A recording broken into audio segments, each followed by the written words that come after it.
Om Ajnanatimirandhasya Jnananjanashalakaya Chakshurunmilitam Yena Tasmai Shri Gurave Namaha.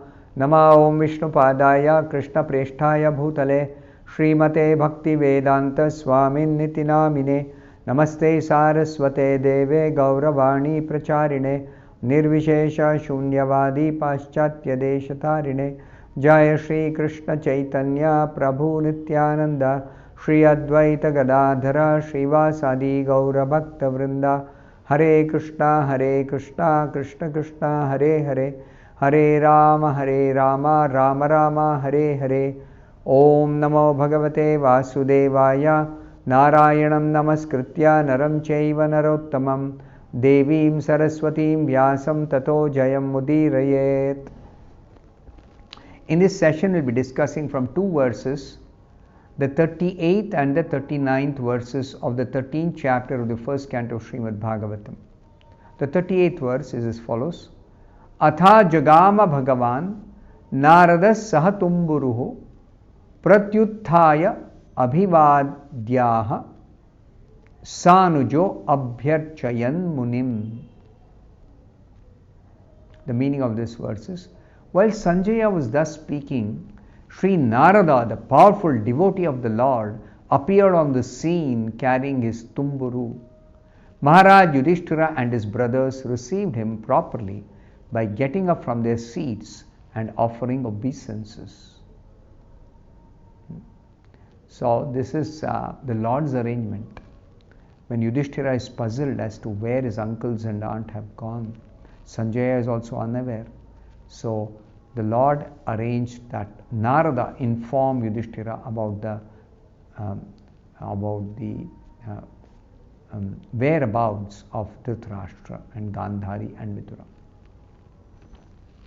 So in the purport, Srila Prabhupada explains, Devarshi Narada is described here as Bhagavan. Why? Why is he called Bhagavan? Is he Bhagavan? He is not Bhagavan. Krishna is Bhagavan. The Supreme Personality of Godhead, Krishna, is Bhagavan. So why is Devarshi Narada described as Bhagavan?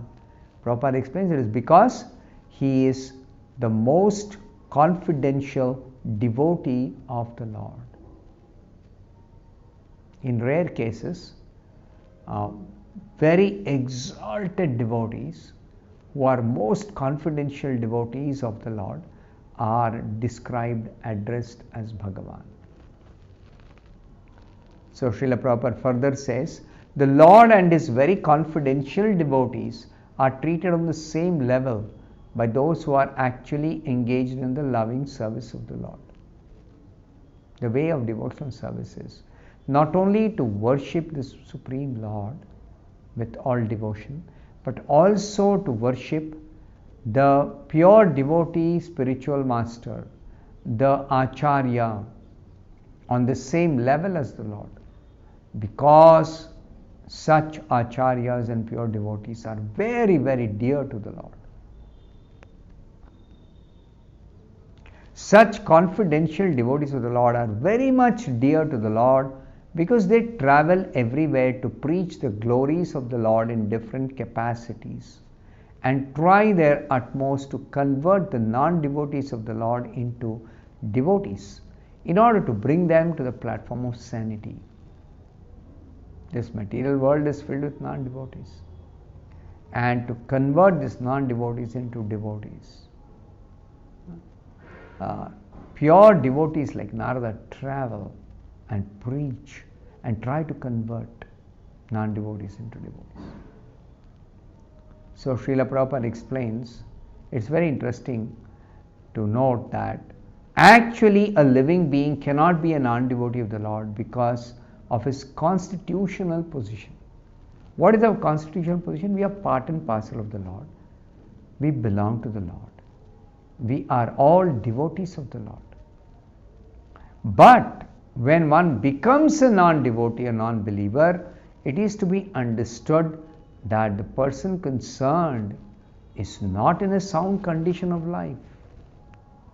So if somebody is a non-devotee, that is not the perfect condition or sound condition of the life of such a non-devotee. The confidential devotees of the Lord treat such illusion living beings, and therefore they are most pleasing in the eyes of the Lord.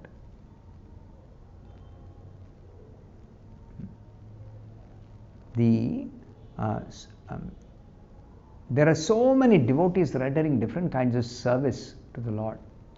Among all of them, who is rendering the best service or the topmost service?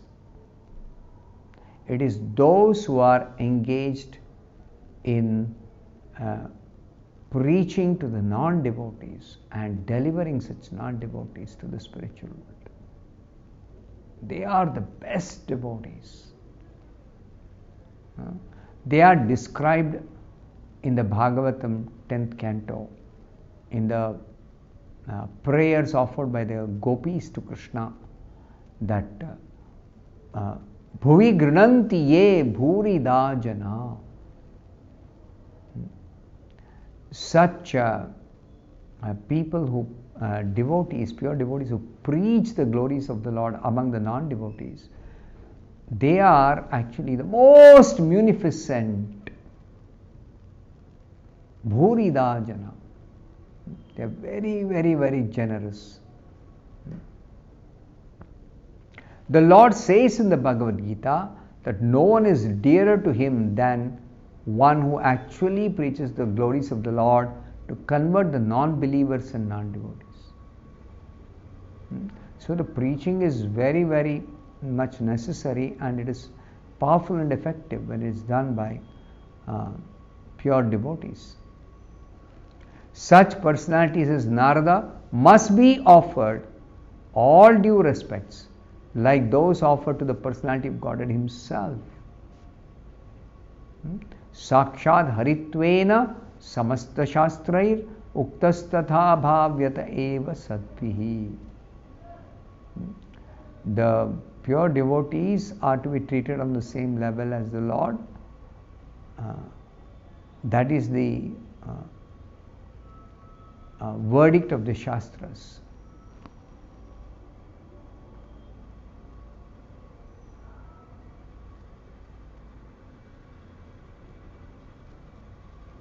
Maharaj Yudhishthira, along with his noble brothers, were examples for others in receiving a pure devotee of the Lord like Narada, who had no other business save and except singing the glories of the Lord along with his veena, a musical stringed instrument.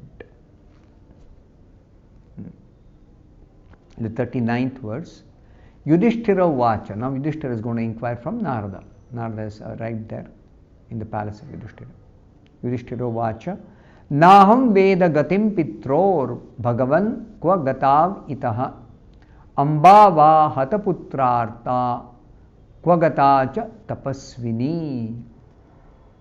How much Yudhishthira is aggrieved because his uncle and aunt are missing.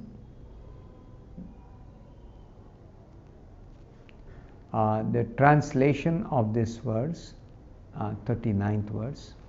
Maharaj Yudhishthira said, O godly personality, I do not know where my two uncles have gone, nor can I find my ascetic aunt who is grief-stricken by the loss of all her sons. Yudhishthira is now inquiring from Narada. So, in the purport, Srila Prabhupada explains,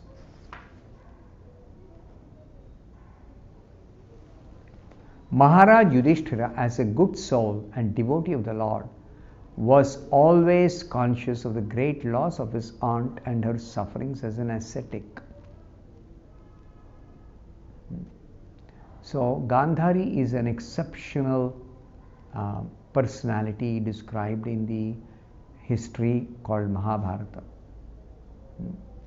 Gandhari's personality is very much glorified in the Mahabharata because she was living the life of an ascetic, even though she was living in a palace.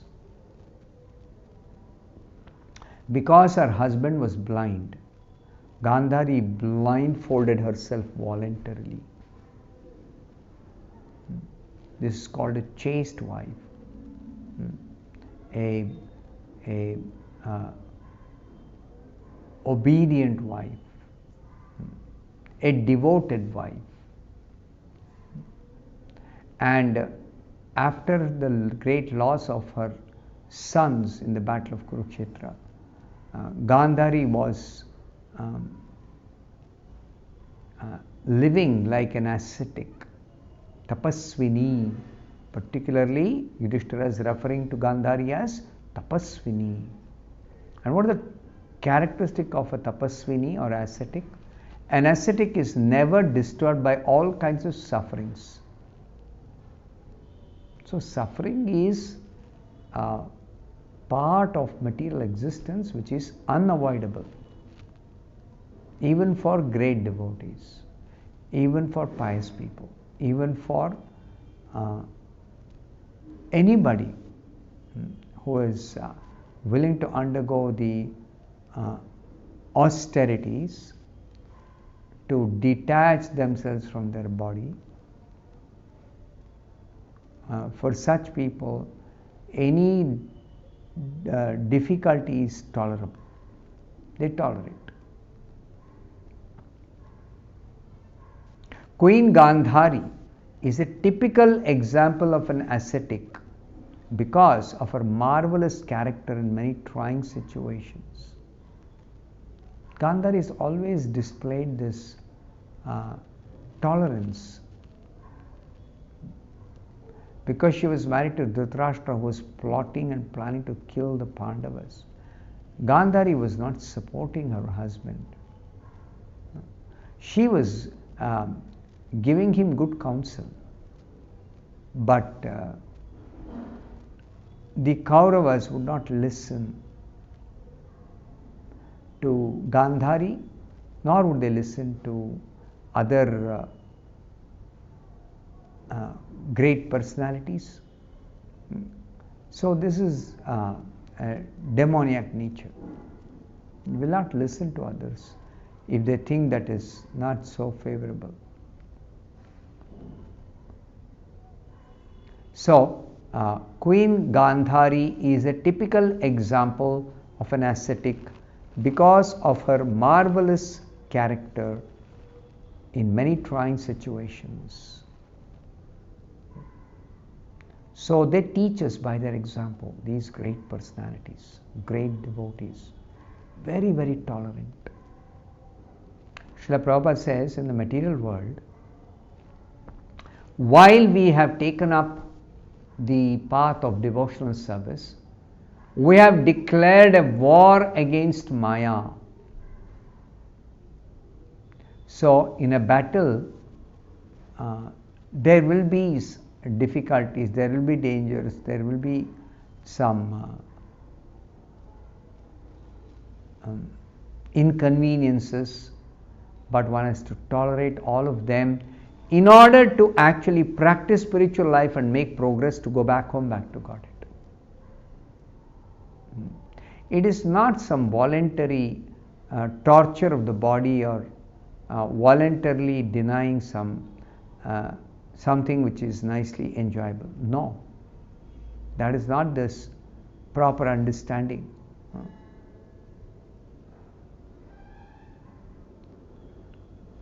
So Gandhari is described as, she was an ideal woman as mother, wife and ascetic, and in the history of the world, such character in a woman is rarely found. Gandhari has been glorified a lot in the Mahabharata and even in the Bhagavatam as a great personality. So she is setting a very good example for tapaswini. Even though her husband was not fair to the Pandavas, but she was always fair herself, and she was requesting her husband also to be fair to the Pandavas. She never approved the